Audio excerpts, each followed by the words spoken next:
মাত্র কলমি শাক দিলাম। দেখুন কি সুন্দর করে ফুটে ফুটে খাচ্ছে। এই দেখুন, দেখুন খুব সুন্দর। তাদের পছন্দের শাকটা খুব তৃপ্তি সহকারে খাচ্ছে।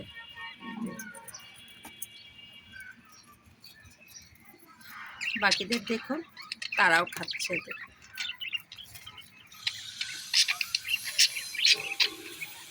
শুধু তাদের দেখলে হবে না, নিচেরগুলোও দেখুন। এই দেখুন, এটা আমি তাদের এক্সট্রা খাবার দিই। এটা প্রতিদিন 11:30, 10:30, 11:30 এই টাইমে এটা তাদের এক্সট্রা খাবার। আর এই শাক দেওয়ার পরে এক একদিন এক এক শাক দিই। কখনো পালং শাক দিই, কখনো কলমি শাক দিই, কখনো পুঁই শাক দিই। এই দেখুন